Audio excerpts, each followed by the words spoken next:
This week we are celebrating 70 years of 12 News, and we are kicking things off with the man who was the face of 12 News for so many years. Kent Dana was a mainstay here for almost 3 decades, right here in this anchor chair. Here's his son Joe on his dad's legacy 1 year since his passing. Saying goodbye to a loved one is easier when you vow to carry on their best traits. My dad was known for making homemade cards. For our family, after we sent off my dad, Kent Dana, into the sunset last year, we vowed to laugh often, help others, You're strong. and follow a motto my dad learned from his dad, my grandfather Joe. Something my dad told me, take your work seriously, just don't take yourself seriously. Like plain old mud. My father hit the 12 News airwaves in 1979. Good evening, I'm Kent Dana. His proudest projects involved reporting on the foster care system and connecting the community to police with silent witness. What I will cherish, Welcome back, my father, Kent. when he came out of retirement for a series of reports we did together. A boy who at 5 won the Mr. Little Arizona pageant and at 75 was awarded a Lifetime Achievement Emmy, my dad always got a kick out of being in the spotlight and shining it on others. To the younger generation of the broadcast community, I want to say this. We all know that TV newsrooms are changing. Some things never change. The ability to know what a good story is and to tell a good story. God, we all still miss him. No. We do. And Yeah. his spirit, I think, as corny as that might sound, true. still lives on. Yeah, it's true. As part of the legacy, and we think about that as we celebrate 70 years. We have 2 special guests with us tonight. One you know very well, our colleague Joe Dana, and joining him tonight is his sister Carrie Gibney, 2 of Kent's 6 children. So welcome, Carrie. So good to see you. It's good to be here. I'm excited. Joe, it's hard to believe. Here to give me support. Okay. Yeah.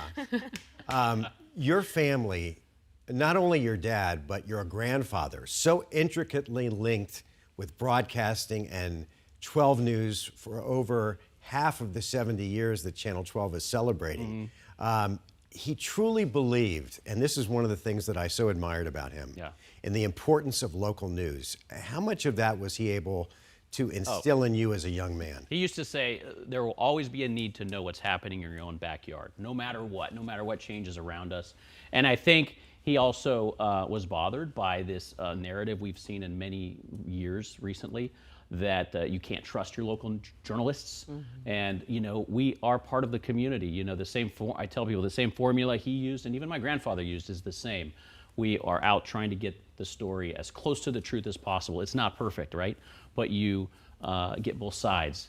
And we are the community. We're here telling stories of those around us. You saw Bram asking the governor those hard questions about immigration. It's those kinds of things that my dad appreciated and that I think he would really push back on when a lot of times these days you have opportunists and you have pundits who say you can't trust your local reporters. By the way, I just want to point out the video that you all are looking at now. 3 generations of Danas there. And that young, good-looking guy on the left, I think, is you. He looked like he was 9. Yeah. He was. You were a 9-year-old with the same voice that you have right now. It's so weird. Carrie, we all know Kent Dana, the anchor man, right? But what was he like as a father and then also as a grandfather to your kids? Man, he was happy. He was funny. He was hilarious. And he was incredibly patient, almost to a fault. You know, he started babysitting my kids when I started having kids, and we got, you know, I'd come home and the house would be a mess and the toys are everywhere, but you know, he can't say no to those kids, and they let him, you know, he let them do whatever they want. Not only would he let them make a mess, but then what would he do? He would pay them to clean up the mess. So the kids learned to make a mess because they knew Grandpa. Dad, yep. And I'm guessing it's the same thing with your kids. Yeah, I mean, he was a spoiler. You know, and that's what grandfathers are for, though. You know, I got here in 2005, so Kent had just moved on from Channel 12, so I did not get the pleasure of working with him. But really, you wouldn't know it. When I got here, I was new. I was reporting out in the field doing weather. People would come up to me, find out I worked with 12 News, and they were like, that's Kent Dana's station. Yeah. That's Kent Dana's station. And then they would follow that up with, I remember when he came to my school, when he came to cover a story, when he did Wednesday's Child, when he was, covering some public event or emceeing something. And so you could tell that he endeared himself to the community. And people just respected him so much. And I didn't have to work with him, but I got the essence of his spirit. And, Who he was. the thing that I got from him early on was, and back in those days when I first came here, I was doing sports, but he constantly would pull me to the side and say, don't try to be like anybody else. Because that was the early days of ESPN Sports Center. And as a young guy, a young broadcaster, you're desperately trying to make your mark.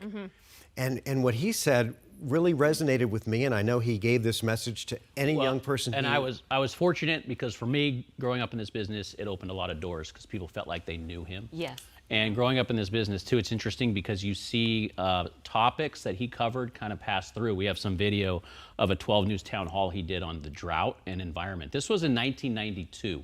And it's interesting because when you watch that, someone there literally said, our children and grandchildren are going to have a moment, and he tells this to my dad, when they may not be guaranteed water on their farms and possibly in cities. And now here I am covering these really serious issues, and you see through lines of what he covered, and the stories continue. What's old is new again. Yeah. Well, the one thing that I think we all know is synonymous with Kent, aside from his broadcast pedigree, is the jacket. Oh, yeah. The jacket. The jacket. Iconic. So when you used to see your dad wear that on Christmas, which Joe now carries on that tradition, were you embarrassed or did you love it? I think as a kid, it was a little cringy. Now I appreciate how iconic it is. But I do remember him telling a story that he got a call from a viewer one time. She was complaining that it gave her morning sickness during her pregnancy. Oh, no. I don't think it was a favorite amongst the fans. Yeah, and he bought the jacket to be serious, to actually wear. Yeah. In 1977, he got it from Sears, and He thought it was a fashion he was told statement. wear a bright coat. Yeah. Because it's TV. And then over the years, of course, it became like this joke. But at the same time, something my dad appreciated was tradition. Yeah. Find ways to mark time, find ways to celebrate together, whether it's a Christmas jacket or anything else. And to not take yourself too seriously, which For sure. And to never dry clean it, right? well, yeah, I don't think you can. I don't think there's Well, Joe, I have to say you wear it very well. You do. You definitely do. Carrie, thanks so much for coming in the studio and talking I'm with really us. happy to be here. Joe, I mean, you have to be here anyway, but thank you for coming in the studio.